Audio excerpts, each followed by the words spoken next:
女人怀孕7年，竟生下4条毒蛇，每条都冲她吐着蛇信子。她用尽各种方法想要除掉它们，可蛇仔们却对她越来越依赖。终于在女人为了2块廉价的兽皮卖掉老大和老二后，蛇仔们彻底对妈妈失望。原来这个丑雌性真的不爱他们。再次睁眼，耳畔传来2个小家伙惊慌的声音：“三哥，那个坏雌性好像断气了。”没就没了，反正它活着也只会折磨我们。闻言，女人猛然睁开双眼，什么雌性？自己居然还活着。记忆仍停留在那场大爆炸中，她不解地望向2个孩童。喂，小鬼，这是哪儿？怎料话音未落，2个小鬼竟如见鬼般惊恐后退。黑发幼崽率先开口：“他还活着，冬雪。”冬雪，这名字好耳熟。可他一时竟想不起来，当务之急是处理后脑的伤口。小鬼，我头痛欲裂，替我瞧瞧伤势。他瞪着铜铃般的大眼，配上鼻青脸肿的模样，吓得2个小家伙连连后退。黑发幼崽更是龇牙咧嘴：“休想再打我们，我们才不怕你，坏雌性！你现在欺辱我们，就不怕日后遭到报复吗？”坏雌性，冬雪，这不是他之前读过的小说中下场凄惨的大反派吗？不会吧，穿越这种倒霉事竟让他撞上了。他仍不死心的确认：“小鬼，你们是谁？我又是谁？”这时黑发幼崽冷脸讥讽：“坏雌性，少装蒜，你还想玩失忆的把戏？”白发幼崽似有些心软：“我是冬雪，他是秋实，你是思韵，是个又黑又丑又小又弱的雌性。”女人瞬间2眼一黑，绝望地躺了回去，竟分毫不差。思韵是书中4大反派，春花、夏木、秋实、冬雪这4个冷血蛇兽人的生母，也就是亲妈。原著中的她丝毫不喜蛇人伴侣，因而极度厌弃这4个蛇仔，对他们非打即骂，甚至为换取2张兽皮，竟将老大老二卖作奴隶。4大反派的性格扭曲，皆拜他所赐，最终被几个孩子联手除掉，下场凄惨。等他回过神来，方才还喊打喊杀的崽子们已不知去向。也是，摊上这样的母亲，哪个孩子会喜欢？倚着石壁坐了一会后，他便察觉出异样，一股股恶臭阵阵袭来，熏得他几欲作呕。环顾四周，才发现山洞内竟堆满了腐烂变质的食物，仅有的那张兽皮床也沾满了污秽。他顿感浑身发痒，随手一抠，竟是一大团黑泥，这谁能受得了？思韵连忙扶墙起身，探查自己末世的异能是否还在。他心念一动，撕开空间的一条小缝，虽只有1粒方米，却塞得满满当当。他赶紧翻出一张消毒湿巾，简单处理了后脑伤口，随即摊开掌心，就见一株嫩芽破皮而出，脸上终于浮出了笑意。还好双系异能都随他一同穿越而来，精神稍复，他又从空间取出匕首与盐巴，瞥见洞口有个生红薯，便削皮吞下，稍稍抚慰饥肠辘辘的胃，随后去洞外折了几根枯枝，勉强扎成简易扫帚，将洞内垃圾一一清扫出去。趁着日头正盛，又将肮脏不堪的兽皮洗净晾晒。忙完这一切，他低头嗅了嗅自己，恶臭扑鼻，身上的豹子兽皮也硬邦邦的，油得包浆，想去洗澡，奈何天色已晚，杜杜更是饥饿难耐，还得为那2个小崽子准备吃食。只是这山洞里什么粮食都没有。刚出洞口，灰狼兽人狼风便在门前高喊：“思韵，狩猎队归来，快来领肉！”这个部落的名字叫岩乡，在兽人世界，雄性可人兽形态自由切换，体格健壮，战力强悍；雌性则柔弱娇贵，成年后仅维持人形。随着世界变迁，雌性诞生越来越困难，雄雌比例已近10比1，故而雌性成了雄性争夺守护的珍宝。纵使思韵又臭又黑，既懒且坏，却依然受到部落优待。雄性们每日狩猎归来，总会分他几块肉食。不过因为他是兽氏典型的丑雌性，多年来除了那个蛇兽人伴侣，没人愿意要他。这次他分得一大块肉，又捡了些别人不要的大棒骨，凭借木蜥蜴能挖来一些土豆，炖了一大锅土豆红烧肉。可眼看着外面的天越来越黑，2个蛇仔却迟迟未归，他心急如焚，匆忙跑出去寻找秋实与冬雪。说实话，思韵虽天不怕地不怕，骨子里却最怕蛇。然而此刻的心里只有焦急。好在没过多久，2个崽子便钻了出来，质问他鬼叫什么。见他们满脸不耐烦，思韵又气又无奈，不过人没事就好，于是叫2崽仔回家吃饭。老三却低头着说：“森林那头有只撞死的长耳兽。”闻言，思韵瞬间双眼放光，长耳兽就是兔子，不仅肉质鲜美，皮毛亦是大有用处，当即决定过去看看。2个崽仔自告奋勇在前面带路，却越走越深，害怕迷路的他便想带着2只蛇仔先回去，怎料刚一回头就对上一条青蛇，正冲他吐着信子。他顿觉血液瞬间凝固，僵在原地不敢动弹。那可是蛇啊！妈妈咪呀！等他回过神时，2个崽仔早已不知去向，所以他这是被耍了吗？与此同时，一青一白2条小蛇快速回到了山洞。三哥，快看！我们是不是回错家了？秋实止住笑意，抬头望去，山洞内整洁清爽，往日的恶臭都消失了，食槽中甚至插着一朵野花。这里他们住了好几年了，不可能连自己的家都认错。只是今日为何变干净了？而且石桌上摆满了饭菜，3个宛如椰壳的木碗整齐摆放，就好像有人在等他们回家。冬雪忽然想起丑雌性那句：“我做好了饭菜，都等你们很久了。”他望向秋实：“三哥，这难道真是那丑雌性做的？”秋实根本不信思韵会如此好心，莫不是想毒死他们？冬雪却已经拿起一块土豆吃了起来，他顿时眼前一亮：“三哥，你尝尝，真的很好吃哎！”秋实肚肚也打雷了，最终还是坐下来和弟弟一起吃。可吃着吃着又觉得不对劲，那坏雌性今日太过反常，又是打扫卫生又是做饭的，事出反常必有妖。他很快便想到了答案，他肯定是想把我们也卖了。他一直都不喜欢我，以前又不是没卖过我。如果不是我的脸毁了卖不出好价钱，我早就被他卖了。黑色长发下掩盖着半张烧伤后的恐怖疤痕，冷血蛇兽人到哪里都不受欢迎，是连亲慈母都不爱的存在。冬雪没有说话，把他们卖了。这种是内坏雌性确实做得出，他们不过只值一张兽皮罢了。两个崽子顿时什么都吃不下去了，化作人形对坐，眸底尽是悲凉。而另一边的思韵却遇到了大麻烦，一只眼里泛着红光的白虎正贪婪地看着他。两个臭崽崽果然想让他喂野兽。思韵掂了掂手中的匕首，只是这对于白虎而言，怕是连牙签都不如。他二话不说爬上树梢，从空间取出手枪，利落上膛，子弹储备不多，用一枚少一枚，但生死关头容不得半点迟疑。他举枪瞄准虎眼，扣动扳机，可惜猛虎移动速度太快，没能击中要害，但脸上还是擦了不少伤。受伤的白虎愈发狂躁，思韵迅速向上爬，咬牙切齿地暗骂：这哪里是动物，简直比丧尸还难对付。爬了没几步，他就累得直喘气。眼见白虎就要到了，思韵紧握藤蔓，催动木蜥蜴能缠绕，布置一个绊住虎腿的小陷阱。果然老虎蹄子太快，被一根突然长出的藤蔓绊住，轰然栽倒。思韵借机抓紧藤蔓，继续向树顶攀去。这老虎却锲而不舍，摆明就是想吃了它。此时距离天亮，族人来找他还有很长时间，等待没有用，想要自救，只有杀了那只老虎。思索片刻，他从空间取出一捆银线，借着树枝交错缠绕，布下隐蔽的陷阱。这时白虎刚好准备冲上来，思韵挑衅地回看一眼，接着就往树上爬。大白虎被激怒，朝着树上猛地一跃，瞬间撞入锋利的银线阵中。剧烈的疼痛后，白虎失去力量与平衡，重重摔倒在地，痛苦板了十几分钟后，彻底断了气。确认安全后，思韵力落地，收起银线系于腰间，这才小心翼翼滑下树干，又拿出匕首取虎肉。没吃晚饭的他，肚子早就饿得咕咕叫，将肉串于木枝，撒上盐粒，烧烤着吃。殊不知他的这些举动都被远处树上的一个木枭看在眼里，从来没有听说过雌性也可以狩猎。这个又黑又丑的小雌性，竟独自解决了森林猛兽。还有他烤的东西为什么这么香？思韵饱餐后便离去了。木枭来到火堆旁，叼起了女人没有吃完的烤肉，咕咕全部入嘴，接着眼睛一亮，好好吃。身手矫健，厨艺精湛，如果不是太脏太丑，他都想选他做伴侣了。思韵跑了很久，天都要亮了的时候，终于觉得眼前有点眼熟了。此刻的他满心愤怒委屈，崽崽们虽与他有怨，但是那是前身的事，和他有什么关系？他都想着要对梁小智好了，结果那两个小崽子这样害他，都是第一次当妈，凭什么要让着他们？思韵带着满身杀气回到山洞，角落里秋实与冬雪正相拥而眠。原本暴躁的心绪渐顺，这两个坏崽崽连床都不睡的吗？睡地上不冷吗？思韵一肚子火气，起来。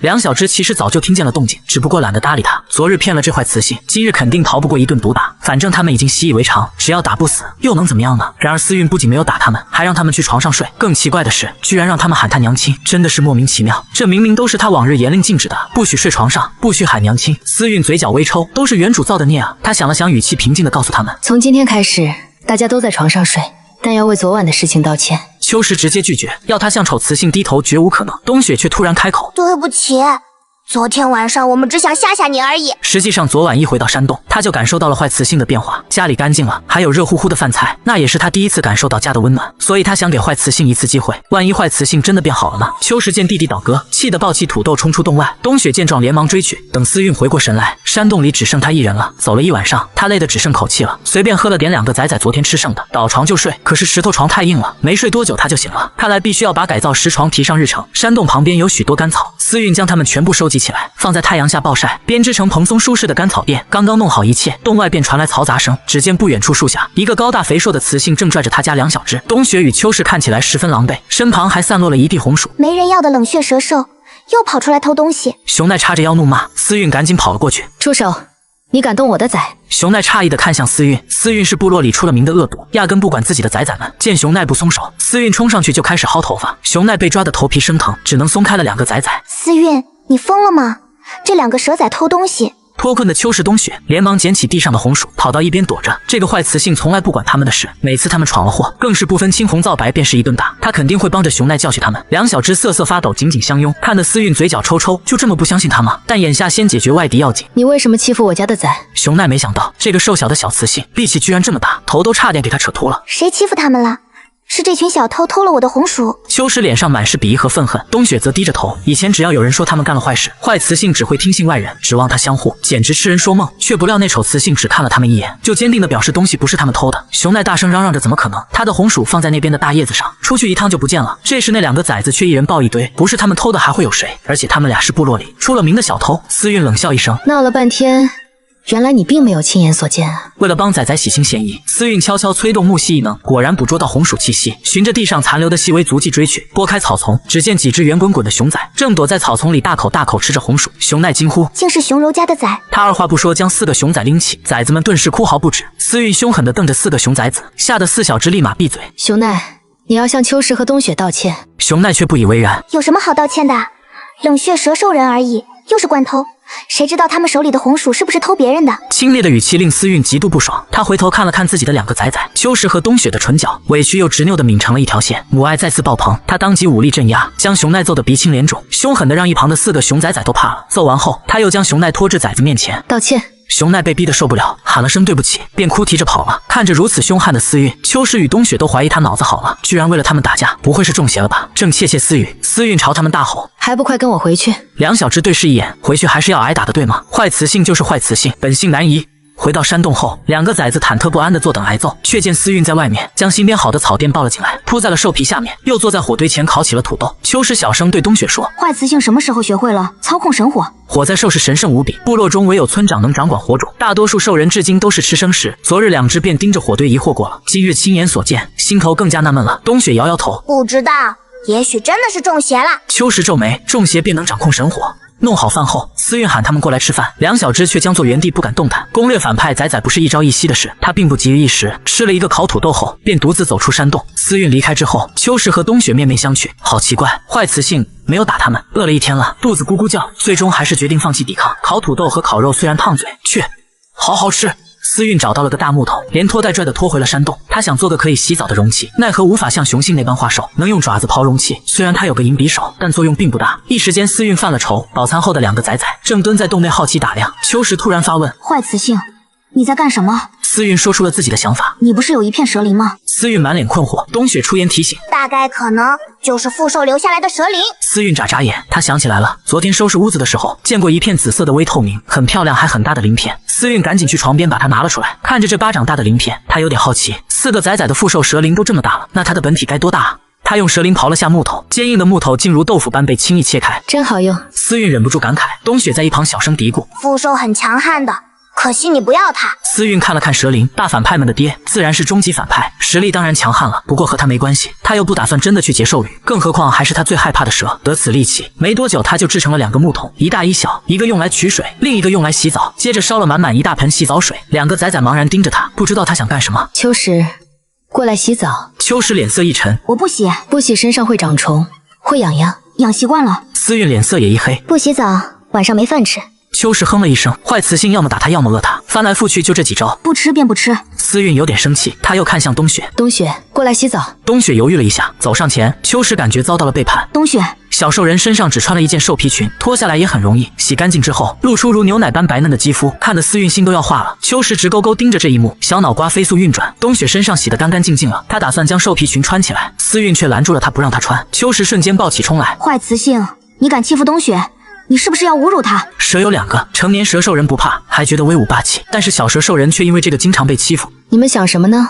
我只是打算把你的小兽皮裙给洗一下。洗净后的冬雪被裹得像个粽子，一旁的秋实满眼都是羡慕，却又拉不下脸说自己也想洗。思韵也搓了不少泥下来。洗完之后，她从空间取出一套干净衣物换上，洗去厚重的泥巴后，思韵的肌肤竟如冬雪般奶白，五官更是精致小巧，衬得整个人格外灵动。两个崽崽怎么也没想到，污垢下藏着的坏雌性居然长得这么好看。若非兽人天生靠气味辨识，他们万万不敢相信的。这时思韵准备将洗好的兽皮拿去洞外晾晒，秋实却急忙拦住了他：“别出去，坏雌性！除非你想再多几个伴侣。”思韵不由得愣在原地，她只顾着贪图干净，竟忘了这是狼多肉少的原始部落，她才不想要什么伴侣。早知如此，便不洗澡了。与其陷入被雄性围堵的险境，倒不如脏兮兮的安全。想到这里，她连忙从空间拿出化妆品、腮红、眼影、睫毛膏，通通往脸上招呼。冬雪一直盯着她看，眼睁睁看着眼前美丽的雌性瞬间变成了暗沉的麻子脸。这下出门没问题了吧？思韵的山洞位于部落最偏僻的角落，因此出门并没遇到其他兽人。在外寻觅了半天，也未找到什么吃的。于是她指着角落里的红薯询问：“今晚可以吃你们带回的红薯吗？”秋实抿着嘴一言不发，冬雪却反问道：“今天为什么不怀疑他们偷东西？”这有什么为什么？我自己生的崽，我能不知道吗？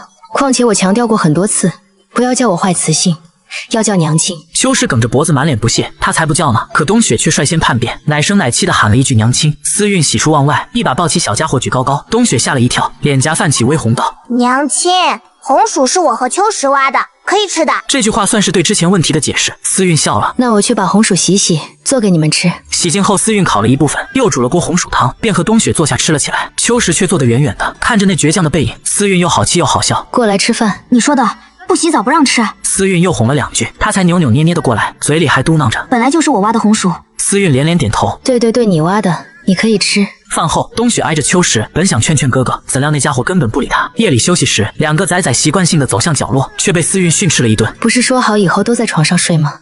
他俯身一把将小东雪抱起，轻轻放在床上，然后耐着性子去抱秋实。秋实却死活不肯。坏雌性，我不去床上，我就算冻死也和你没关系。哎呦喂，真是气得肝疼，恨不得揍这崽子一顿。最后索性不管他了，他上床给东雪盖好被子，便自顾自睡了。蛇兽人的视力极佳，即便夜里无光也能视物清晰。东雪侧头看着身边的思韵，嗅了嗅，好香啊！床铺也格外柔软，他从未睡得这样舒服过，温暖的感觉在心底蔓延。这种陌生的体验并不讨厌，反而让人眷恋。东雪睡意全无，时不时偷偷睁眼看他，这是娘亲，这是他的娘亲啊！哪怕现在的温柔是骗局，哪怕明天就会被卖掉，他此刻依旧觉得幸福。东雪那胖乎乎的小手紧紧抓着思韵的衣角，生怕他逃跑一般。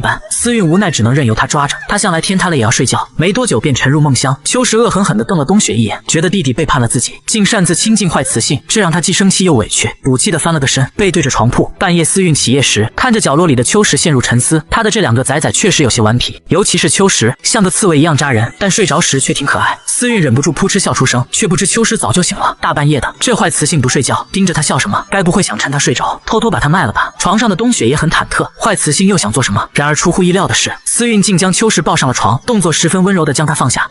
秋实内心瞬间纠结万分，他没洗澡，身上又脏又臭，床铺那么干净，他怎么配上去呢？可是坏雌性挨着他躺下了，如此近的距离，他甚至能听到他平缓的心跳。在极度僵硬的姿势下，秋实终究抵不住困意睡去。次日清晨，思韵发现两个崽崽都不见了，出门找了一大圈，才找到脸色苍白的东雪。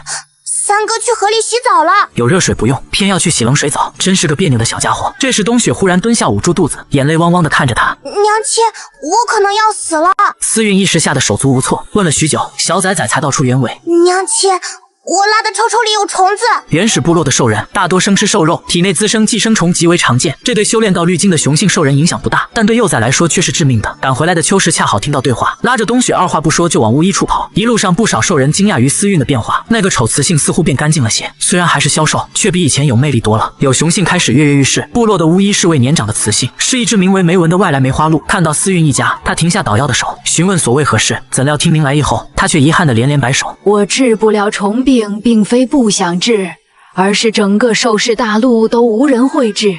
若想活命，唯有尽快突破至绿晶。梅文看着东雪，眼中满是惋惜。离开巫医洞穴后，思韵母子三人的情绪都很低落。路过部落中心时，突然窜出一个2米高的雄性兽人。美丽的雌性，我可以做你的伴侣吗？思韵本就心烦意乱，听到这无理的要求，他甚至没正眼看那雄性，直接怒吼一声：“滚！”秋实抬头看了看他，哪怕他化成了麻子脸，竟依旧有雄性想找他。而且刚才那个雄性似乎是岩香部落第一勇士泰森，没搞错吧？单论颜值，他就甩开其他兽人一条街。意识到被拒绝的泰森挠了挠头，虽有些失落，却并不气馁。旁边的兽人趁机打趣：“泰森，你是真的饿了？”连思韵这种丑雌性都下得去口，因为虫子之事，两个崽崽都一脸颓废。思韵看着垂头丧气的孩子，微微皱眉。他大学修的是植物学，隐约记得曾看过驱虫植物是什么来着，绞尽脑汁思索半天，终于想了起来：南瓜子，是南瓜子。他猛拍脑门，兴奋不已，但不知这个世界有没有南瓜。于是他在地上画了个图形，让两个崽崽辨认。秋实紧锁眉头，认真回忆：在小溪下游，我见过这个。三人匆忙赶往溪边，果不其然找到了南瓜，其中一个已经熟透，其余尚且青涩。思韵欣喜若狂，将熟透的南瓜摘下抱起，兴奋大喊：东雪有救了，南瓜可以救命。秋实撇着嘴，一脸不信。巫医都束手无策，坏雌性怎么可能做到？这简直是痴人说梦。可眼下为了救冬雪，只能死马当活马医。回到山洞后，思韵剖开熟透的南瓜，将南瓜子洗净晒干，研磨成粉后冲水。这不会有毒吧？秋实还在质疑，冬雪已一口喝了下去。接着思韵和秋实也喝了。他告诉崽崽们，待会儿肚子痛时就去排便，会排出许多虫子，这属正常现象，不用惊慌。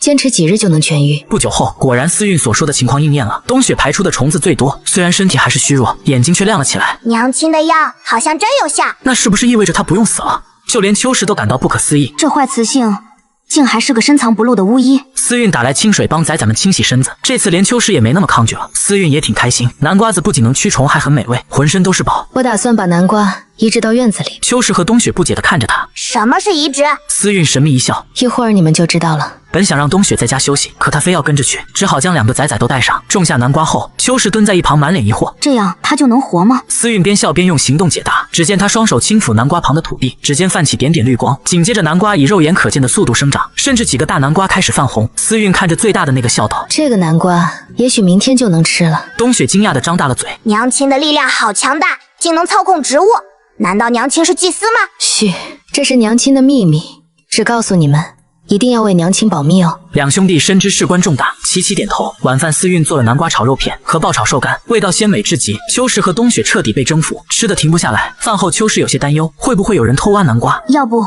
我去守着吧，那可是珍贵的巫药，放在外面着实不安全。司运笑着拦住他，不用费神，不用费神。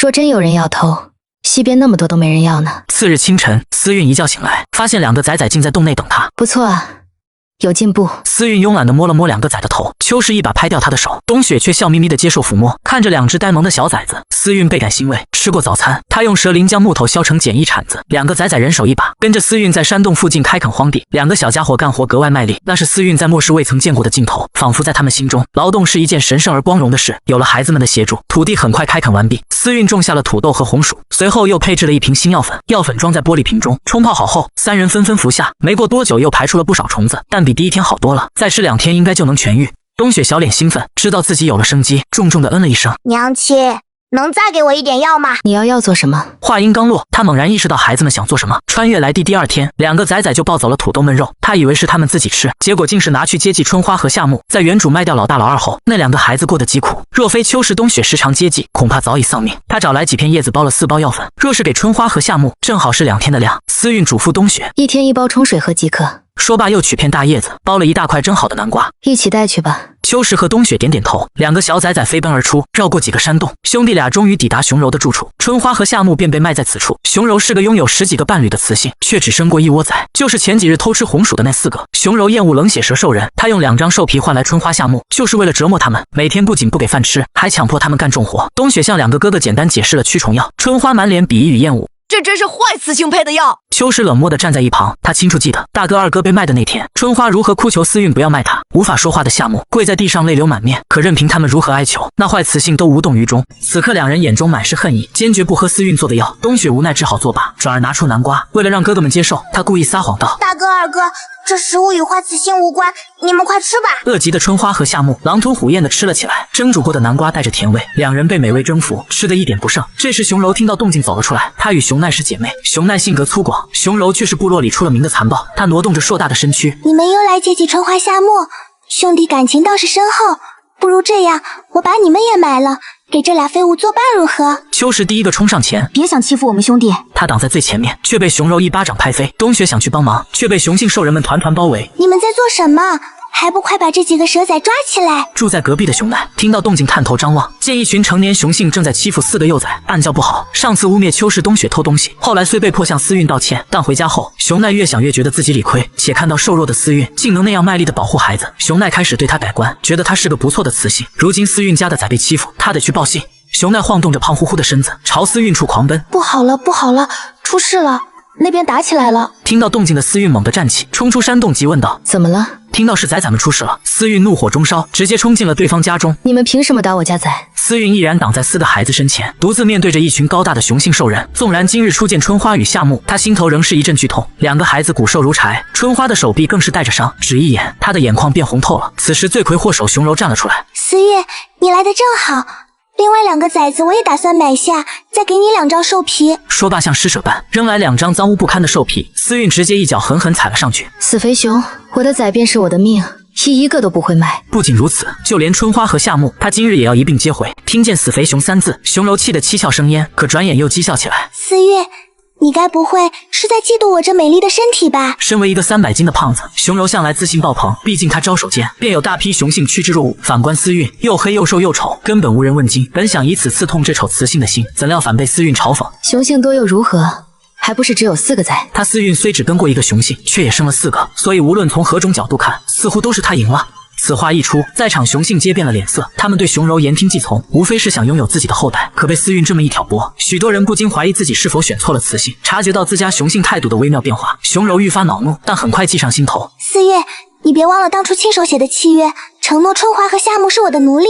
这2个崽子你休想带走。司运冷笑一声，他脑中可不记得有这东西，就算有他也绝不会认。熊柔却声称证据确凿。冬雪望着与熊柔对峙的司运，感觉自己在做梦。娘亲真的变了，变好了。可是3个哥哥都不信，这该如何是好？娘亲，别去，危险，我们挨打习惯了，没事的。闻言，司运心如刀绞，怎会有孩子说自己挨打习惯了？这可是他自己的崽啊！该死，他真有点生气了。他对冬雪柔声安抚：“小鬼，娘亲一定会接你们回家的。”闻言，春花和夏木瞬间蹙起眉头，那个将他们狠心卖掉、弃之不顾的雌性，根本不配做他们的娘。熊柔带着思韵进入山洞，几名雄性紧随其后。没走几步，熊柔便累得坐在石凳上喘息，雄性们则四处翻找着什么。思韵趁机环视四周，熊柔将她的孩子欺负至此，不讨点利息怎么行？兽世之中盐最珍贵，熊柔藏的虽好，却还是被思韵轻易找到。她悄悄开启空间，将那一整袋盐瞬间收入囊中。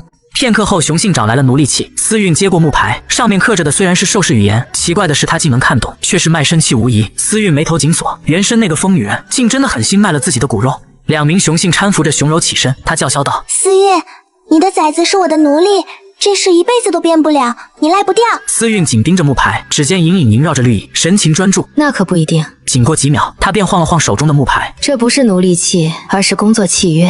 怎么可能？熊柔挪动着庞大的身躯，一把抢过木牌，可上面的字赫然变成了春花和夏木过来帮忙10天。这怎么可能？当初她亲手所写，怎会出错？熊柔脑中一片混乱，许久才尖叫起来：“思韵，是你搞的鬼对不对？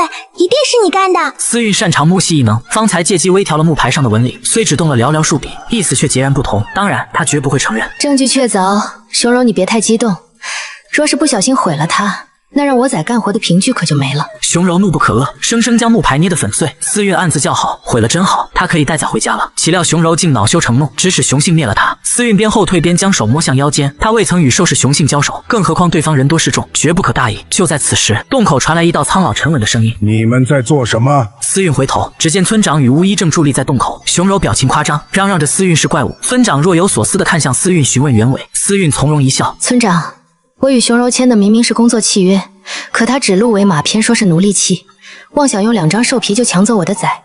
我现在要带孩子走，他不仅赖账，还要将我灭口。村长您也知道，我孤身一人，别人都觉得我好欺负。”思韵都佩服自己这颠倒黑白的本事。熊柔气得呼吸不畅，咬牙切齿半天说不出个所以然。村长审视许久，终是开口：“你为何不把崽崽还给思韵？”熊柔委屈大哭，一把鼻涕一把泪，嚷着他讨厌蛇崽，就是要奴役他们。村长看出了其中的恶意。熊柔因前任伴侣之死痛恨蛇兽人，这在村里人尽皆知，但孩子无辜，且部落规矩向来主张亲母养育。村长沉默良久后发话：“无论如何，还是将孩子还给思韵吧。”熊柔咬牙正欲松口，他的雄性突然惊叫起来：“此主，咱们的盐不见了！”在兽世盐是稀缺且必要的物资，雄性尚可啃兽补充，但雌性与幼崽必须直接食用。熊柔一家人口众多，耗盐量大，好不容易存下的盐竟不翼而飞，这无疑是巨大的打击。熊柔立刻瞪向思韵：“村长，他是小偷，他偷了我家的盐，他们一家都是小偷。”面对众人的质疑，思韵稳如泰山，盐早已收入空间，他何惧搜身？冬雪见状焦急万分，想冲上前保护母亲，却被秋实拉住。果然，熊柔叫嚣着要搜身，思韵点头应允，但提出条件：若没搜到，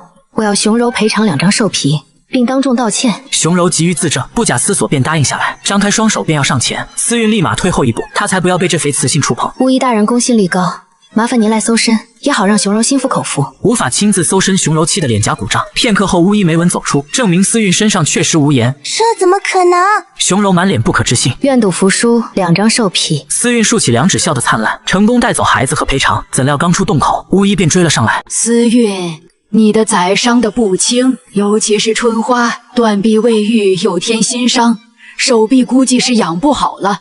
方才打斗时腿骨也被打折，我也帮不上什么忙，这是巫药拿去用吧。”梅文说完叹了口气，这孩子恐怕是废了。思韵谢过巫医，来到4个孩子面前，这才认真打量起另外2个。春花虽年幼，却有一头红发与小麦色肌肤，依稀可见未来的俊朗。夏木则有着东方人的面孔，皮肤白嫩却透着冷漠。他柔声问：“还能站起来吗？”然而几个孩子一脸戒备，气氛一时凝重尴尬。最终秋实打破沉默：“我们可以回去了。”“对，可你是怎么做到的？”他们明明全程目睹，却百思不解。难道之前那个真不是奴隶契？思韵无奈叹气，并不打算解释。偷盐、改契约、颠倒黑白这些坏事，他仰头望天，这几个崽日后成为反派，该不会是完美继承了他的基因吧？孩子们互相搀扶起身，春花疼得冷汗直流。思韵想抱他，却被拼命挣扎拒绝。我不要你抱，坏雌性放开我！思韵不肯放手。你乖一点，别闹。坏雌性，坏雌性！春花张嘴狠狠咬了他一口，与熊柔交锋毫发无伤，却被自家崽子咬出2排牙印。思韵疼得想哭，反手拍了一下他的钩子。小鬼，叫你乖点听不见吗？懂不懂事？春花气急攻心，竟直接晕了过去。思韵更加头疼了，家里的崽最难搞。她将春花抱回山洞，重新检查伤势，果然春花伤的最重，明明是原生的崽，她却心疼的如同亲生。看着他们受苦，心脏便阵阵抽痛。其他3个只需上药，唯独春花腿骨断裂，疼得昏迷中还在流汗。好疼！思韵咬牙，仅靠自愈肯定不行，必须动用木系异能治愈了。秋实，去把帘子拉上。做好准备，思韵不再避讳，双手搭在春花断腿处，释放绿色的能量修复伤骨。一旁的3个崽目不转睛，秋实、冬雪见怪不怪，夏目却神色古怪。坏雌性塔竟然是个技师。经过治疗，春花呼吸平缓了许多。思韵转而检查她的手臂，手臂断裂几天了？此时春花已醒，闭着眼抿着唇，强忍痛楚，似在憋着一口气。冬雪，思韵直接问老四，冬雪连忙答道：娘亲大哥胳膊已经断了15天了。15天，骨头虽已愈合，却是歪的。他还只是个5岁的孩子，为何要承受如此痛苦？思韵压下心头苦涩，轻声道：春花，娘亲给你正骨，你同意吗？春花猛地睁眼，满眼嘲讽与不信。坏雌性，我警告你别想动我，我是生是死与你无关。思韵沉默不语。秋实问道：正骨是什么？就是把长歪的骨头打断，重新接好。春花眼皮颤抖。你别想！果然，这坏雌性是想折磨她，让她生不如死。她好恨，为什么她是自己的娘亲？娘亲一定要治好你。你若恨我，将来治好了，就用这只手揍娘亲好吗？看着仇恨自己的儿子，思韵自嘲一笑。她知道原身未来便是死于春花之手，可此时此刻她只想治好他。手中绿芒蓄势待发，她捏住那扭曲的胳膊，咔嚓一声接好了，再细致的在伤处涂抹消炎药，接着用木板牢牢固定。男孩疼得脸色煞白，却硬是一声未吭。思韵反复用热水为他擦拭身体，只要今晚不发烧，伤势便无大碍。他彻夜未眠守在春花床边，时刻监控着体温。幸而兽人体质强悍，春花并未发起高热，度过危险期后，思韵疲惫不堪，随便找个角落便沉沉睡去。待他醒来，冬雪已经煮好了红薯汤，做法竟与他之前一模一样。幼崽乖巧一笑，盛了1碗递给他。娘亲吃。思韵接过10碗，对着冬雪也微微一笑，正好口干舌燥，抱着红薯汤一口喝下。此时已是午后，他惊得连忙起身，见春花睡得安稳，悬着的心才终于放下。目光流转间，他注意到了夏目，瘦瘦小小的孩子就那么躺在干草垫上，仿佛稍微用点力他就会死掉似的。如此俊俏的崽崽，怎么会有人舍得发卖？夏目，感觉好些了吗？听到此话的崽崽吓了一跳，迅速缩到了大石后躲藏。面对崽崽们的抵触，他难免有些失落，毕竟原身卖了这2个孩子，在孩子眼中，他们所有的遭遇都是他造成的，他没办法去怪他们。思韵再次为春花擦了擦汗，探了探额温，确认无碍后才起身离去。怎料他前脚刚走，春花便睁开了空洞的双眼，他紧咬嘴唇，泪水在眼眶中打转。与此同时，村中突发巨变，圣火熄灭了。在兽世，火种神圣不可侵犯。初代村长从万寿城求得火种，并习得控火之术，自此岩乡部落的控火法门为村长知晓，代代单传。圣火于部落而言是不灭的信仰，更是生存的根本。如今圣火熄灭，意味着部落恐将走向衰亡。村长一瞬间仿佛苍老了10岁。思韵从小树林回来时，听到一阵一阵急促的狼嚎，心中隐隐不安。他当即奔回洞穴寻找几个崽崽，可环视一圈都不见春花踪影。他问秋实与夏目，那2个崽也不理他。别闹别扭，春花刚正骨不久，如果现在就动，骨头会再一次歪掉。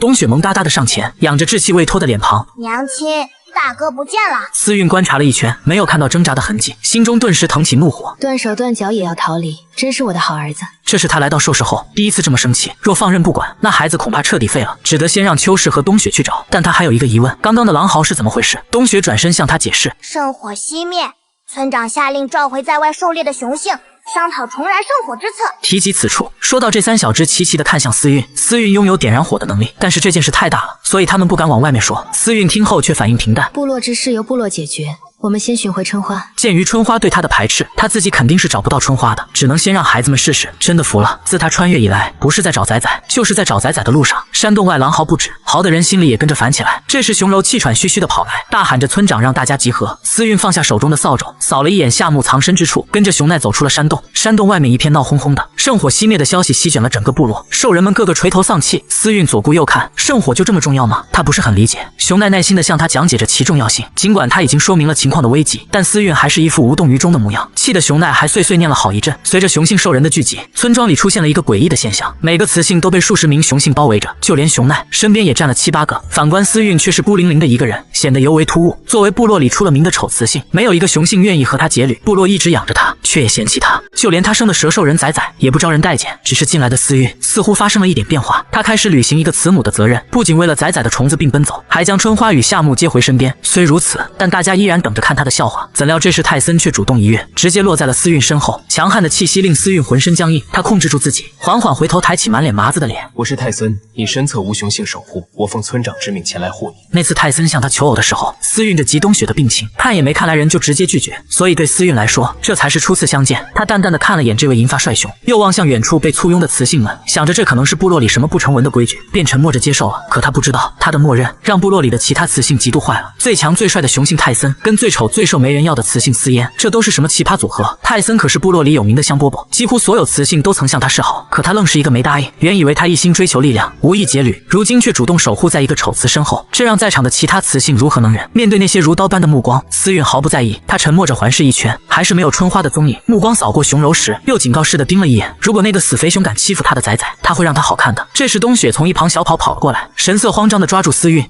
娘亲，找到大哥了，大哥要复仇，还要烧了熊柔的山洞。春花手里现在有火，这本不足为奇。思韵的山洞里一直保持着小火种燃烧着，方便随时做饭做菜。但巧就巧在圣火熄灭，春花的手里却有火。如果这把火烧起来，圣火熄灭之责恐怕就百口莫辩了。思韵双眸微眯，牵起冬雪快步往熊柔家的方向跑去。此刻部落的兽人几乎都在广场，熊柔家门口空无一人。秋实虽害怕火，却仍死死拦住春花。大哥，不要，别冲动。春花跛着脚，面色冷漠。秋实，放手！熊柔欺辱他们兄弟，如今他手脚都断了，不死也是一个废人。既然如此，还不如与熊柔同归于尽。春花的声音沉稳决绝，秋实咬牙含泪，他懂，他深知大哥的心思。兽人一旦伤残，就丧失了劳作和狩猎的能力，会被部落遗弃，沦为野兽口粮。如果还有选择的机会，在最后的机会为自己报个仇，他没法说他什么，只是他不明白他们兄弟的日子为什么会这么的苦。他终究放开了手，不知这到底是对是错。或许内心深处，他也渴望毁灭这世道的不公。春花跛着脚走到了熊柔的山洞口，火光映照着他苍白的小脸。尽管他身体虚弱，脸色煞白，但神情十分坚定。他伸出手，手里的火把即将烧到熊柔的山洞。就在此时，一阵冷笑从身后传来。我的好儿子当真有出息，小小年纪便学人纵火，不愧是未来的大反派。思韵语调冰冷，带着几分高傲。闻言，春花的眼皮轻跳。他来了。他在拿火把的时候，内心其实是纠结的。或许他只是想用这种行动吸引某人的注意。他希望那个人可以是他的娘亲，但同时他又很清楚，那个女人都能狠心把他卖了，怎么还会来关心他做什么呢？可是现在他真的站在他面前，他反而更加生气了。我放火与你无关。看着眼前可怜的男孩，思韵又生气又心疼。或许你想烧的不是山洞，而是将你卖给熊柔的我。你若真有胆量，便来烧我。思嫣的话一句比一句有压迫感，春花被压得难受，她心脏忽然疼痛，冲着思韵嘶吼：“我就是想烧了你！为什么是我？为什么卖了我？我不怕没饭吃，不怕挨饿受冻，更不怕挨打，可你为什么要卖了我？”少年愤怒咆哮，受伤的神情尽数落入思韵眼中，字字句句撞击着他的心灵。我不会卖你，卖掉春花的是原主，如今的思韵绝不会抛弃自己的孩子。我不信，你早就把我卖了。坏女人！话音刚落，春花转身向山洞冲去，思韵几乎是飞跃过去，一把抱住她，可火把还是落在了干燥的草地上，火势迅速蔓延。秋实与冬雪都吓坏了，春花也懵了，她惊讶地望着思韵，火是万分神圣的存在，兽人对火是十分畏惧的，即便见过思韵在山洞里生火做饭，孩子们心中依旧是害怕火的。思韵当即抄起整张兽皮就往火堆上扑了过去，可显然已经来不及，一道刺耳的尖叫声骤然响起，熊柔震耳欲聋的咆哮响彻部落。思韵，你个杀千刀的恶妇！偷了我的盐还不够，竟敢盗取圣火火种，还妄图用圣火烧我的山洞！熊柔嗓门洪亮，兽人们的听力又特别好，于是很快的，村长来了，村里的各个雄性们都到了。此时思韵恰好填完最后一铲沙土，村长反应过来后突然哀嚎：“苍天啊，大地啊，圣火熄灭了！”熊柔见状借机煽动：“思韵，你果然是个坏雌性，居然敢偷圣火，甚至纵火烧了我的洞穴！岩香部落不会放过你，村长会惩罚你。你和你那4个讨人厌的蛇崽崽必须离开岩香部落。”他的伴侣也随声附和，污指思韵是外族奸细。此话一出，众兽面面相觑，目光顿时变得不善。而这时泰森再次站了出来，他坚信思韵不是这样的雌性，奈何村长沉浸在悲痛中，根本没心思听泰森说话。兽群议论纷纷，连亲生骨肉都能发卖，还有什么事做不出？部落养育他多年，他却恩将仇报，不顾整个部落的安危，这样的坏雌性还留着干嘛？一时间整个山洞都回荡着，驱逐思韵，必须驱逐。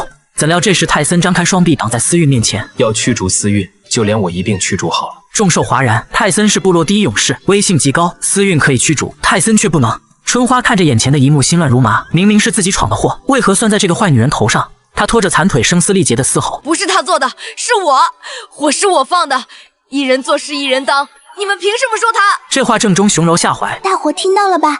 他们亲口承认了。众兽深以为然，驱逐的呼声愈发高涨。熊柔看着被孤立的思韵，满脸得意。思韵冷冷地看着这一幕，忽然她也跟着笑了起来。如果你们将我驱赶出岩香部落，恐怕就无法在1天之内重燃圣火了。悲痛的村长听到这里，突然又活了，他一把拽住思韵，询问那是什么意思。思韵则淡淡一笑：我能灭他，自然能够让他重新燃烧。村长眼中重燃希冀，瞬间松开了手。仅一瞬间，村长就权衡完了利弊，承诺只要思韵能重燃圣火，什么要求他都答应。思韵转向熊柔，凉凉一笑。熊柔顿觉毛骨悚然，果不其然，下一秒就看见思韵指着他：我可以点燃圣火，但代价是让他永远滚出部落。此话一出，不光是村长，在场的所有人都愣住了。部落雌性本就稀缺，再赶走熊柔无异于自断生路。村长面露难色，甚至不惜跪了下去，让思韵换一个条件。一村之长都如此卑微了，思韵也不好再僵持，于是感激地看了泰森一眼，似乎在说谢谢你刚才帮我。随即高声问道：泰森既是兽神勇士，可愿助我重燃圣火？熊信红着小脸点头，熊柔却在一旁尖叫：他在撒谎，思韵是个骗子，他绝对不可能点燃圣火。熊柔急得就像热锅上的蚂蚁，如果圣火真的被他重新点燃，思韵的地位绝对会猛涨一截，部落哪里还有他的容身之地？他嚷嚷着叫他的雄性去阻止，却被其他兽人白了一眼。雌性的骄纵大家都懂，但在大是大非面前，大家还是理智的。思韵懒得理会，低声对泰森耳语几句。泰森聪慧，立刻就明白了他的话，寻来了一些干草，又找来一根木棍。他挑开了之前思韵盖下的沙子，找到了思韵说的火星子，用干草轻轻接触，再对着轻轻吹气。在场的兽人们大气都不敢出一声。有个小兽人想说话，却被自己的副兽紧紧捂住了嘴巴。圣火太过神圣了，重燃圣火的每一步，他们都不敢错过。只见泰森手中的干草缓缓腾起火苗，又没多久，干草重新燃烧了起来。岩香部落的兽人们震惊坏了，能够操控火焰的不是大祭司，就是兽神派遣的使者。狼兽与熊兽纷纷兴奋长啸，岩香部落有救了。思韵或许不知，此举给族人带来了何等冲击。泰森也偷偷看着他，这个雌性美好而纯粹，在这危机四伏的兽世，身边却连个守护的雄性也没有。他暗下决心，一定要护他周全。解决完这件事，思韵憋着气把春花带回家。山洞内，二仔夏木依旧缩在角落，春花紧咬下唇，坐于床榻上背对思韵。思韵忍不住调侃：方才的硬气哪儿去了？怎么一回家连看都不敢看我？春花一直都没有说话，小小的少年肩膀颤抖。思韵忽然意识到不对，她连忙走过去，只见小崽崽早已泪流满面。我才不用你管！春花推开他，将脸埋入兽皮。冬雪见气氛紧绷，连忙拉住思韵：阿娘，我饿了。思韵离开之后，夏木才从角落里出来，小心翼翼递上了床。他轻轻拍着春花的背，只是不管怎样，春花都没有要抬头的意思。思韵将晚饭做好后，猜到两个崽崽不愿意和他一起吃，就让冬雪给他们单独盛了一份。可是后来他准备洗碗的时候，发现春花那一份原封不动的放在哪。思韵叹了口气，端起饭碗，一把将倔强的小家伙揽入怀中。春花瞬间懵了，下意识想往后退，可被抱在怀中，根本动弹不得。这时一个小木勺伸在他面前，来张嘴啊！不知为何他竟顺从地张了口，一口吃下了饭之后，心里突然又生出了一股屈辱感。我不要你喂！思韵冷笑着逼近。小鬼，这可不是喂，这是强迫懂吗？张嘴，否则我可要动粗了。坏雌性，你是天下最坏的雌性！思韵笑得邪气。是又如何？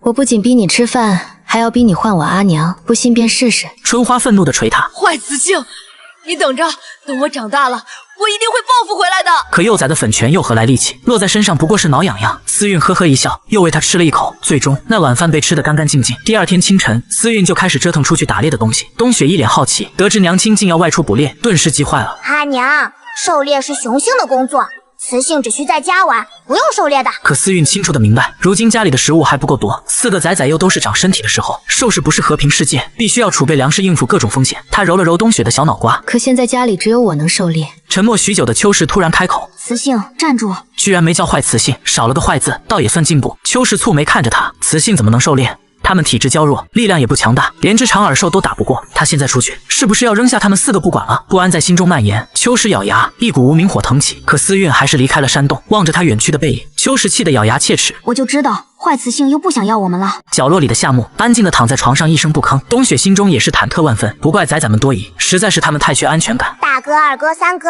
你们如果想留下娘亲，就要对娘亲好一点。闻言，秋实额角青筋暴起，又气又委屈。他对我做过那么过分的事情，我这辈子都不会原谅他。冬雪也不知道该怎么安慰秋实，只能选择沉默。而此时的后山上，思韵正挥动铁锹挖陷阱。他不知道别的兽人是怎么狩猎的，不过他有他的狩猎方法。地洞挖好，在上面搭上木条和野草。他在树林里转了一圈，他方向感不好，不敢走太远，只能就近找了找，找到了一棵挂着紫色果子的树。他取下紫色果子，舔了舔，舌头一阵麻痹。麻痹果，这可是天然的麻药，以后治疗的时候可以当麻药用，还可以做些麻醉粉什么的。他连忙找了个大叶子，将紫果尽数摘下，收入空间。兽世植被风貌，和资源贫瘠的末世完全不能比。思韵十分兴奋，回去的路上又发现1人高的巨型莴苣。这下晚饭有着落了。他像个壮汉一样扛着莴苣往回走，手里还提着一只长耳兽。听到动静的秋实和冬雪同时从山洞里冲了出来，看到思韵满载而归，两个崽脸上同时浮现出惊喜的表情。思韵放下莴苣，询问二小只：“你们会处置兽皮吗？”冬雪立时扬起笑脸：“娘亲，我会。”思韵用蛇鳞小心包长耳兽的兽皮，一边包着一边感慨：“太厉害了，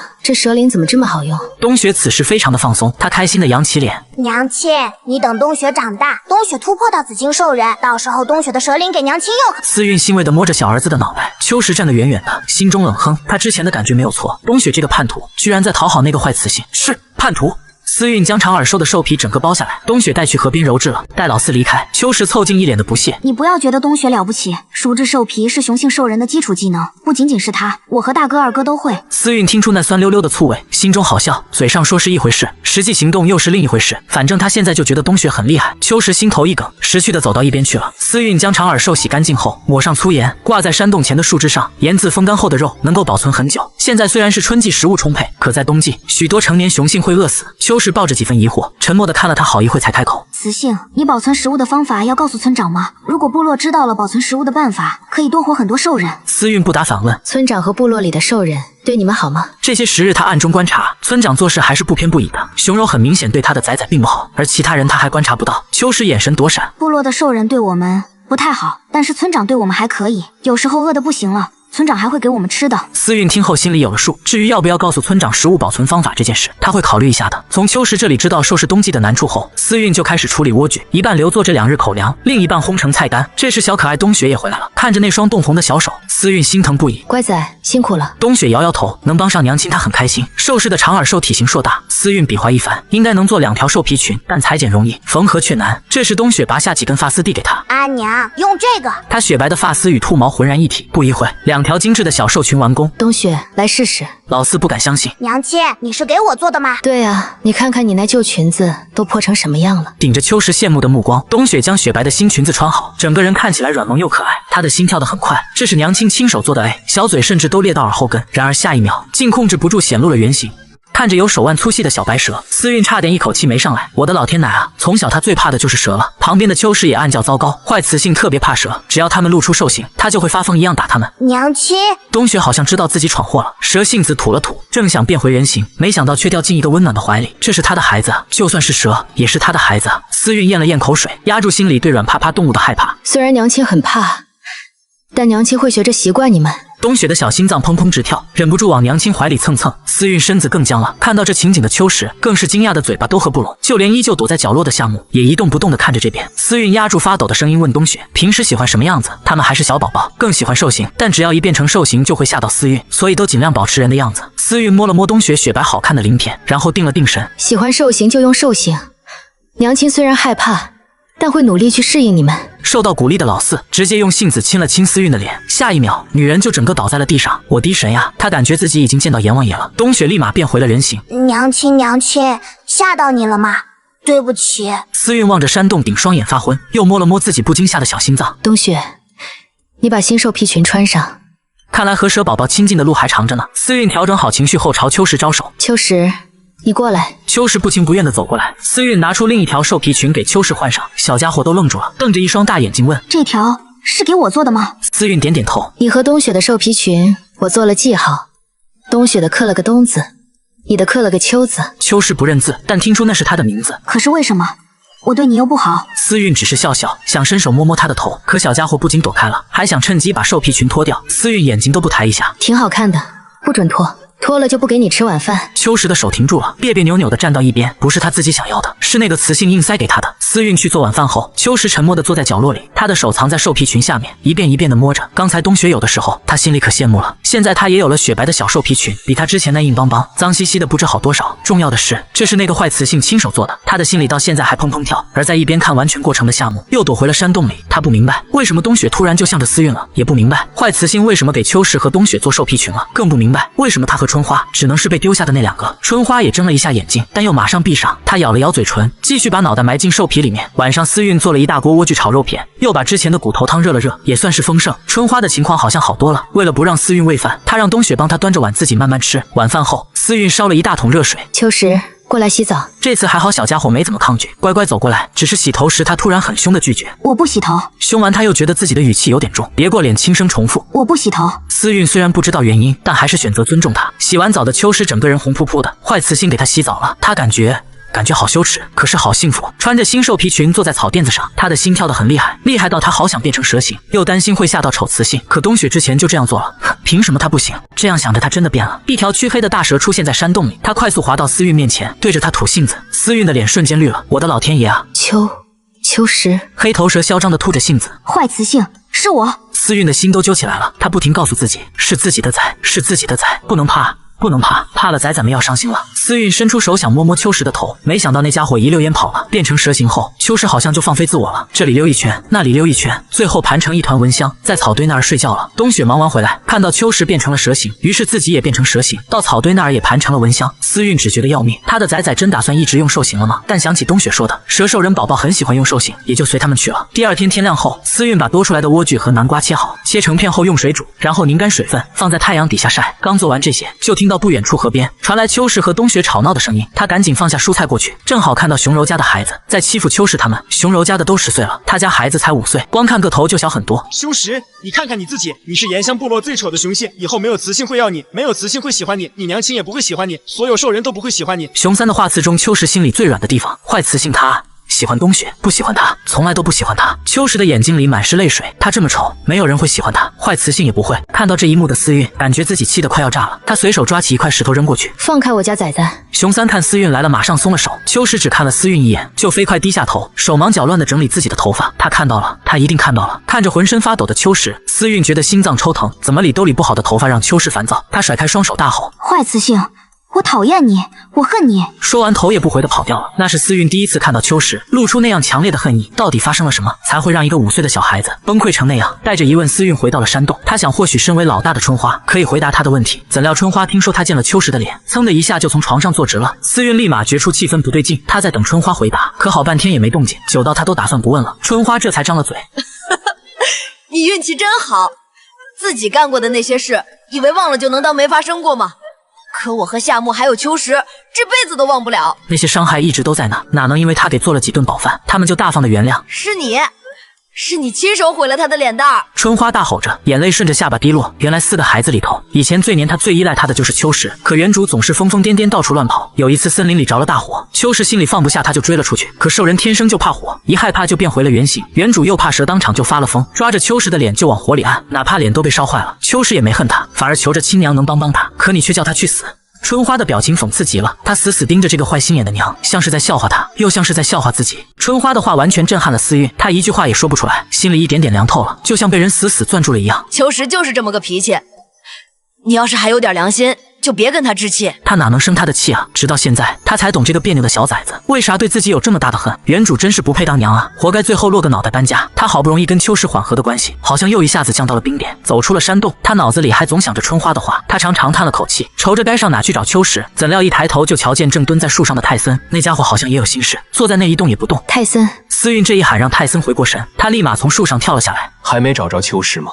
泰森揉了揉鼻子，我鼻子好，是我帮你找。狼族的鼻子特别灵，他很快找着了秋实的方向。秋实缩着身子躲在后山的林子里，藏在一个隐蔽的山洞中。他紧紧抱着自己，害怕的浑身直哆嗦。他看见了，他真的看见了，温柔的给他做饭的娘亲再也不会存在了。娘亲，秋实好害怕。思韵慌张的向前走了2步，可就在要接近山洞的那一刻，他又有些犹豫了。原身已经死了，他既然用了原身的身子，占了原身的好处，就得担起原身的责任，还有原身留下的烂摊子。思韵深深吸了一口气，朝着那个隐蔽山洞走了过去。怎料他刚刚踏入山洞里，敏感的崽就大叫：什么人？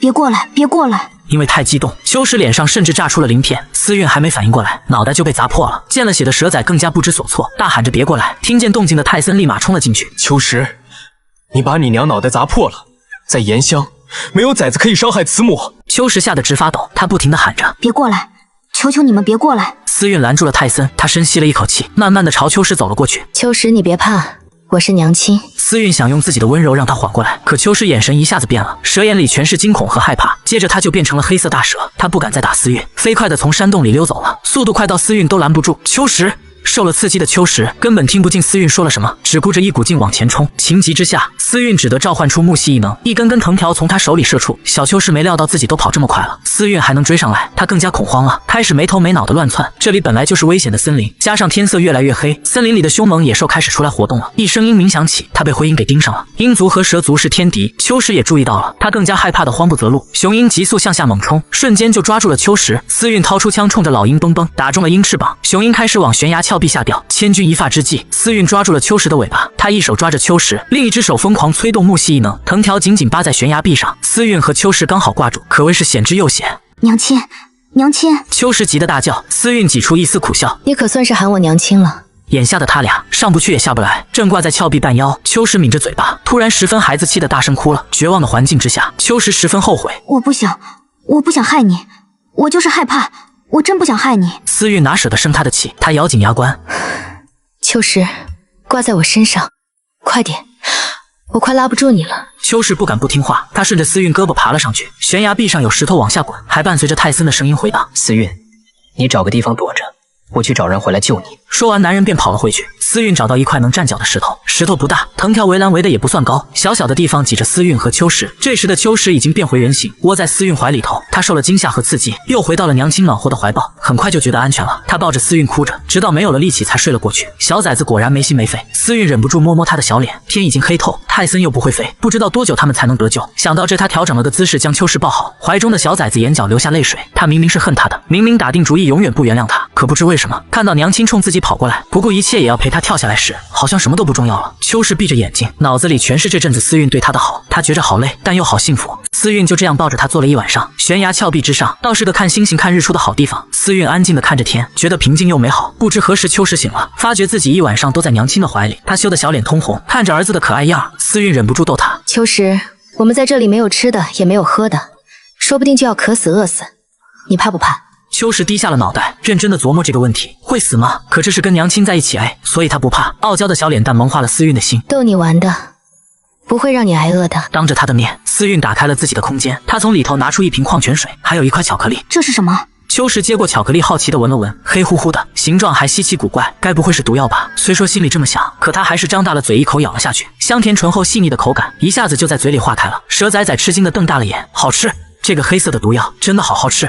秋实的内心活动几乎全写在了脸上，看得思韵忍不住笑出声。可是吃着吃着，他又想起自己毁容的脸。他是岩香长得最难看的雄兽，成年兽人不喜欢他，崽崽们笑话他，他不配得到任何人的喜欢，亲娘也不会喜欢这么难看的他的。就在他胡思乱想时，一条野生的毒蛇靠近了思韵，秋实的眼睛瞬间就瞪成了树瞳。可野蛇根本就不怕他这个还没进化受精的小崽崽，他嗖的一下咬向思韵那边，秋实立马用手挡在亲娘前头，瞬间胳膊就被咬破了。思韵心里怕蛇怕得要命，可秋实是他的崽崽，哪怕再怕这会也得往上冲。秋实却让他往后退，他可是万蛇之王的森然蛇兽人，要是让娘亲被蛇咬了，那真是丢人丢到家了。说着，秋实也变成了蛇，和野蛇在这巴掌大的地方打了起来。随着秋实的一声怒吼，他的额心一颗灰色的水晶逐渐成型，是兽精。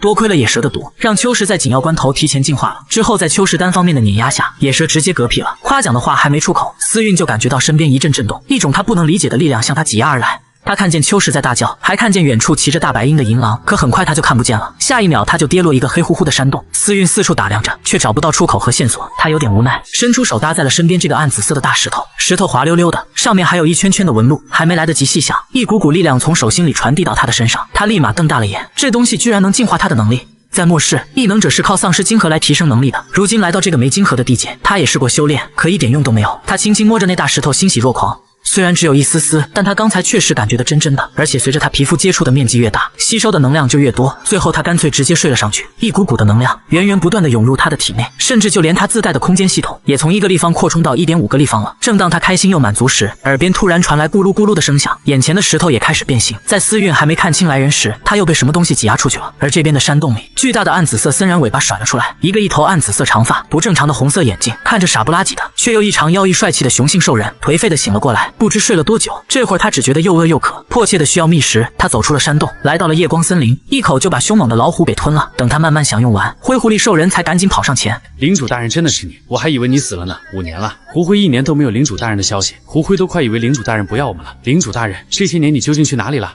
老狐狸哭得一把鼻涕一把泪，可我们的男主只是冷冷地瞥了他一眼，真吵吵。吓得胡辉立马憋回了眼泪。蛇若把自己盘成蚊香，又闭上了眼。真好，他们的领主大人回来了，就算让他变哑巴，他也乐意。然而领主大人的动静太大，魅力也太大，很快就吸引了强大部落的雌性。胡林身后保护他的是他的几个优秀兽夫，全是红金兽人。一个有那么多红金兽夫的雌性，在兽氏大陆已经可以横着走了。胡林娇滴滴路过胡辉身边，胡辉本想说点什么，却被胡林威胁，敢多说一个字，就要他们灰狐部落完蛋。胡辉愣了愣，嘴角勾起一抹笑，淡淡的退到一旁。胡林是红狐部落最美的雌性，她美得让人心颤，所以才能让一个又一个雄性心甘情愿留在她身边卖命。兽氏大陆，雄性靠修炼获得力量，雌性靠缔结雄性伴侣获得力量。胡林已经是夜光森林里力量十分强大的雌性了。他缓缓走到了蛇兽人的身边。虽然蛇兽人是蛇兽人里最强大的，而帝王子更是天然霸主的颜色。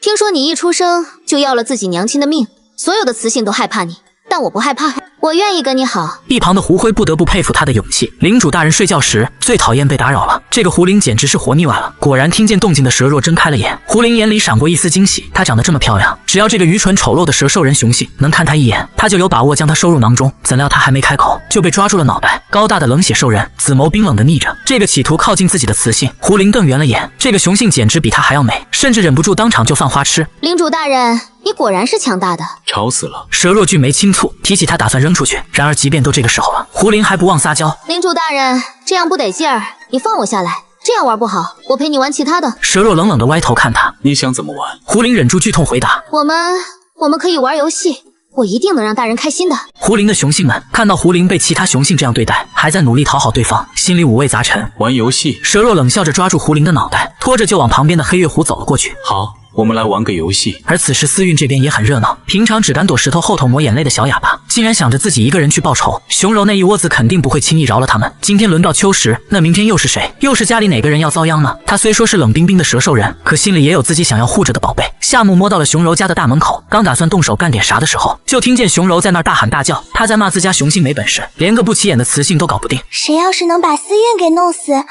我就跟谁生孩子。这招他都用过800回了，每次都特别管用。果然就有人出了个坏主意，抓思韵的一个儿子当人质，然后把他哄到悬崖边上。到时候那思韵还不是随便您收拾。洞里的熊柔笑得特别大声，好像对这法子特别满意。躲在暗地里的夏木因为太生气了，身上冒出了一股黑气。另一边，冬雪正扶着春花晒太阳。娘亲说大哥得多补补钙，他不知道啥叫补钙，反正听娘亲的肯定没错。春花被阳光晃得睁不开眼，她缓了好半天才开口说了一句，冬雪，这太阳好像变大了点。可太阳咋会变大呢？这不是开玩笑吗？春花脸色却很难看。她以前在熊柔家那会儿，听别的熊兽人说过，等烈焰日来了，太阳就会大上一圈，到时候地上热得要死，那些草啊树的受不了，自己就会着火，那像是诅咒一样的火，会把好多野兽和兽人都烤熟了。不过这也不是他一个小屁孩该操心的事吧？这边吓得够呛的思韵从旁边的树林子里钻了出来，等看到远处的俩儿子，他才算是松了一口大气。春花、冬雪。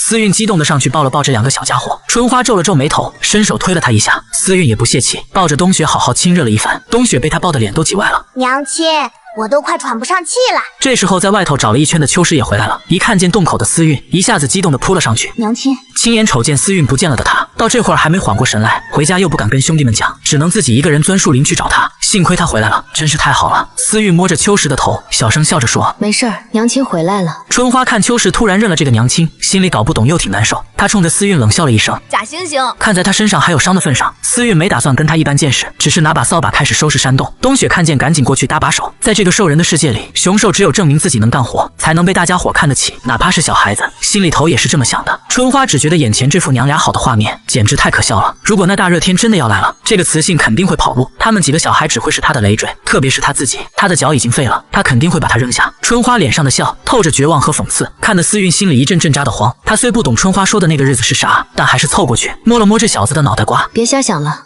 不管咋样，咱们一家子都会在一块儿。春花哼了一下，她才不信他的鬼话呢。夏木和熊柔掉下悬崖的事儿，到了晚上才传回来。雌性一旦死了，他的那些伴侣们因为解履契约的关系，会受重伤甚至没命，差不多得有一半会死掉。就是因为这个，村里人更确定熊柔已经死了。这一天晚上，雨下得特别大，听到消息的思韵整个人傻了。他领着秋实和冬雪在悬崖边上找了一大圈，他两眼无神地盯着悬崖。我还没等到他原谅我，他怎么就不见了？那个小孩子害羞又不爱说话，从来都只敢躲墙角偷偷瞄他。他疼秋实和冬雪那会儿，他照顾春花那会儿，那个孩子一声也不吭，就缩在角落里看着他。他咋能把自己的心思都给了别的孩子，却一点也没留给他呢？他还没顾得上好好补偿他，他咋能就这么先走了？是他的错，全都怪他自己。大雨把思韵浑身都淋透了。打猎回来的泰森看见这一幕，心里头猛地一紧，他真想抱抱他，可他还不是他的伴侣，所以只能手忙脚乱的干着急。思韵，你先回家去，我去找夏木。这兽是药很难找，有个发烧感冒的都可能要了人的命，更别说思韵这种瘦弱的小雌性了。没想到他直接就拒绝了。他这会儿不需要谁来关心，他只想把他儿子找回来。泰森犹豫了一下，粗壮的手这才搭上了他的胳膊。思韵，从今儿个起，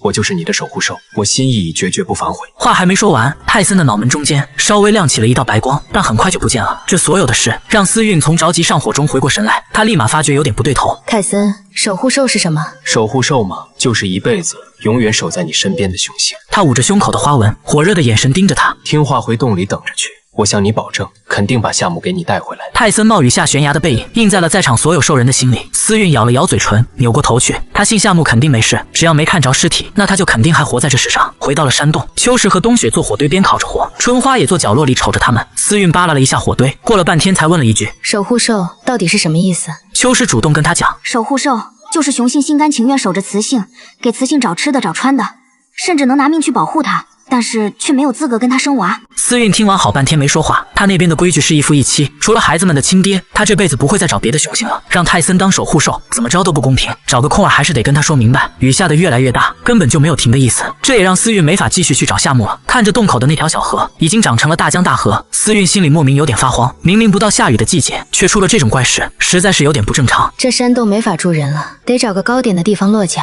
他叫上秋实和冬雪，把家里的种子和佐料装起来，自己冒着雨把地里的菜全收进空间里，还专门挖了个大木桶，存了不少的雨水。思韵想的挺简单，暴雨过后的河水喝不得，得存点天上的雨水喝。赶回洞里的时候，水都快漫到洞口了。三个小崽子仰着小脑袋瞅着他，哪怕一直跟他过不去的春花，眼神里也透出对亲妈的依赖。他在春花跟前蹲下来，让他上来。就这么着，思韵背着春花，冬雪和秋实一人顶个草席子，冲到了大雨里头。跟思韵家一样冒雨上山的兽人挺多，雨水淋在他那嫩生生的脸上，脸上那些灰还有睫毛膏的印子，到底还是被水冲掉了。漂亮干净的脸蛋露了出来。春花搂着思韵，头一回觉得自家娘亲居然美成这样。不远处有个灰狼雄性，也眼冒金光的看见了这一幕。这个丑婆娘，不对，思韵也太好看了吧！那家伙看他的眼神充满了贪心和坏心思。春花抓起一把烂泥糊在思韵脸上，她的眼珠子变成了吓人的竖条状，两只眼死死瞪着那个叫狼风的，好像是在警告他。不光是这样，就连秋实和冬雪这两个娃看狼风的眼神也都变了样。孩子们突然变得这么警惕，让思韵感觉有点发懵。她根本就没发现自己漂亮的脸蛋被个光棍熊看见了。春花眼里闪过一点后悔，她早就发现老妈的脸被雨水冲得干干净净，都怪自己忘了提醒她。发现自己心思被看穿的狼风，赶紧装出一副好人的样子。他说村长刚发了通知，说那什么烈焰日快来了，这场稀奇古怪的大雨就是灾难来之前的回光返照。他甚至还主动开口说要跟思韵全家一块上山，就算脑子转得再慢，思韵也觉得这事儿不对劲。他想都没想就拒绝了狼风的建议。看着那一家四口走远的背影，狼风眼里的贪念就不再藏着掖着了。怪不得泰森那么稀罕他，不管家里怎么施压也要给他当保镖。长得可真是个漂亮雌性啊，而且这生崽的能力还特强，就跟过一个雄性都能生出4个崽。不管使出什么招数，只要能跟他一块生窝崽子，他就是死也心甘情愿。思韵找到了个特别大的岩石，岩石底下的石头位置挺高，还没有变得太湿。他把孩子们身上的草帘子拿下来，铺在石头上当成坐垫，又运气挺好找到了几根干木头。他拿出打火机把木头点着了，孩子们围着坐成一圈。这一会儿气氛难得还能温馨那么一下下。最后还是思韵先开口说话了：“那个烈焰日来了，会咋样？”三个孩子异口同声地说：“也没什么，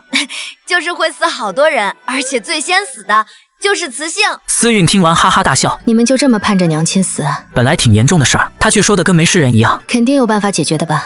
要不然兽人早就死绝了。”果然不出所料，春花想了想，说出了个地名：暗日湖。那是个特别大的地下林子，林子里头有个湖，就算是烈焰日来了，水也不会干。那是唯一能躲过灾难的地方。但是暗日湖不算大，根本装不下这么多人。到最后肯定会有厉害的兽人去抢。他们这一家老弱病残的，打架的本事基本上是零，所以等于说是没啥机会。这一会儿，几个孩子的脸色都很沉重，冬雪甚至哇哇哭了起来。都怪我太自私了，要是我不拦着你找兽夫，你是不是活命的机会就大了？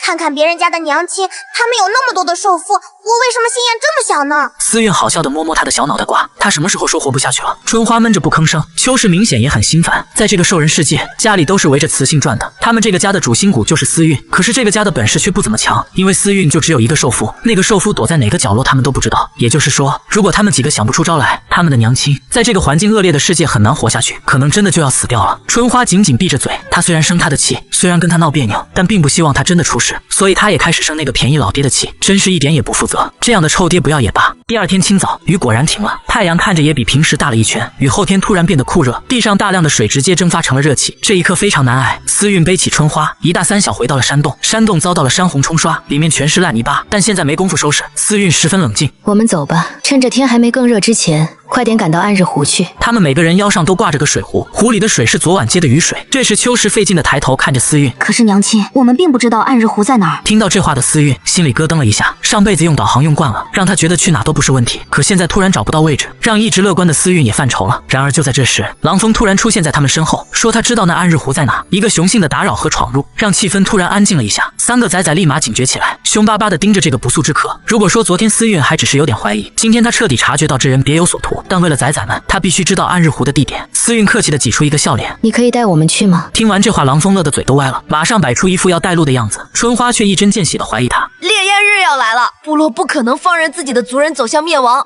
哪怕只有一线希望，也会前往暗日湖。所以要走的肯定不止他们一家，部落肯定会安排雌性和幼崽去暗日湖。你为什么这么着急要出发？他这目的简直都把坏心思摆脸上了。狼风没想到他的算盘被个小屁孩给看穿了，只能无奈放弃。果然没过多久，灰狼就跑来通知思韵一家去集合。此时的部落中心已经聚集了一大帮兽人，思韵刚走过去，就感觉有一股很强的敌意。注意到眼神的主人长得跟泰森有点像之后，他就把视线移开了。他们应该是泰森的家人吧？部落里最厉害的雄性竟甘愿做他的守护兽，现在还因为他家夏木的事下落不明，对他生气也是正常的。只是昨晚那么大的雨，也不知道泰森和夏木怎么样了。春花发现了思韵的状态不对，破天荒的主动安慰起了这个慈母。有什么好担心的？夏木不喜欢说话，你就以为他好欺负了是吧？老二向来是有仇必须报，他才不会被人欺负。虽然语气不是很友好，可思韵还是十分意外地看向他。春花傲娇地把头扭一边去，他们四兄弟虽然小，但又不傻。这个世上能欺负他们四个的，能伤他们心的，估计也就只有这个坏雌性了，也就是亲人捅刀子最疼。集合的兽人里不远处有4只未成年的熊崽崽，畏畏缩缩躲躲藏藏的。思韵一眼就认出来了，那是熊柔家活下来的崽崽。自从昨天熊柔死了，这几个崽崽就失去了保护，只能依靠自己生存。面对这几个曾经欺负他儿子的熊崽，思韵也没多少同情心。村长站在高处，表情严肃，我们这一回迁徙距离不算遥远，但也不近。首要目的是保护部落里的16个雌性和幼崽们。等烈焰日结束后，我们还要回来。雄性们振臂高呼：为了雌性，为了繁衍，为了生存，为了部落。这时狼风牵来了一头部落里养的野兽白狼，让思韵骑上去。看着这头巨大的白狼，思妍心里还是有点抵触，但还是跟3个崽崽一起坐了上去。野兽坐骑一共16头，部落里的16个雌性一人一头，至于其他的野兽，背上都驮满了东西。大部分崽崽们都能跟自己的慈母坐在高大的野兽背上，但熊柔家的崽崽们显然失去了这个待遇，没有雌性收留他们只能费劲的跟在队伍钩子后面。整个队伍几百号人围成个圈，把16个雌性还有崽崽们护在中间，外围的雄性轮流在路上打猎找吃的。雨后的地里冒着热气，身上闷得十分难受。思韵担心春花的伤，这样的天气不利于伤口恢复，时间长了可能会发炎化脓。就这样，队伍走了好几天。这几天里，狼风表现得尤为热情，不管是新鲜的肉还是干净的水，他都会第一时间送给思韵。这也让部落里别的雄性都跟着起哄，哪怕思韵没收狼风的任何东西，他们也认定狼风会是思韵的下一个雄性。傍晚，队伍停在一个湖边休息，思韵和自己的崽崽们低调地躲在角落里。秋实把水递给了思韵，十分谨慎地说：娘亲，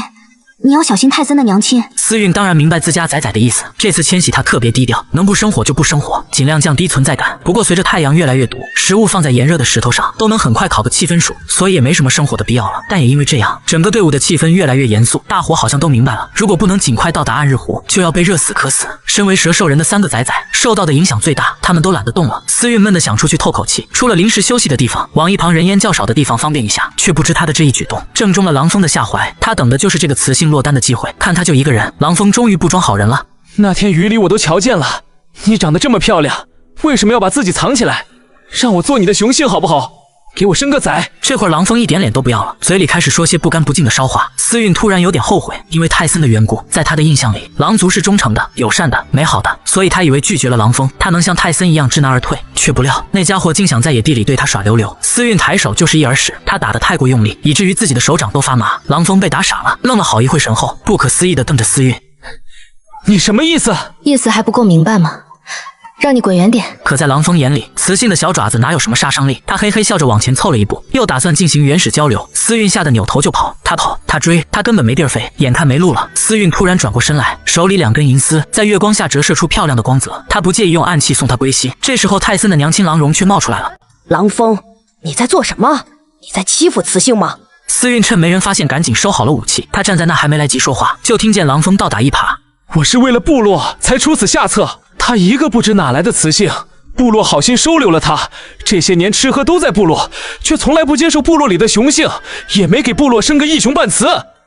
他还能算是部落的雌性吗？”狼风这话听得思韵起了一身鸡皮疙瘩。一直以来，他的价值观就是一夫一妻制，可他忘记了这里是兽世，雌性最大的用处就是生崽崽。果然不出所料，狼蓉听完觉得是这个道理。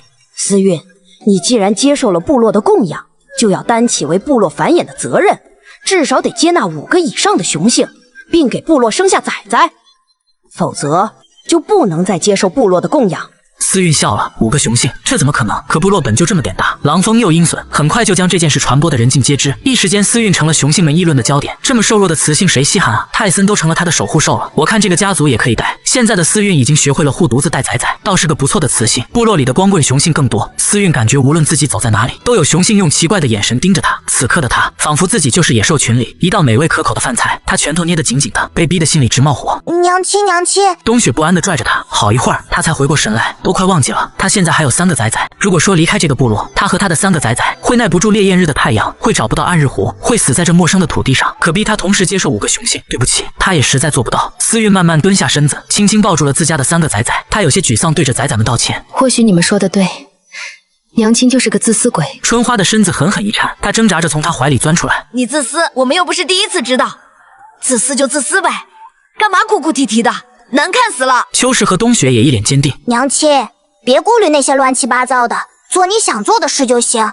就算离开部落又能怎么样？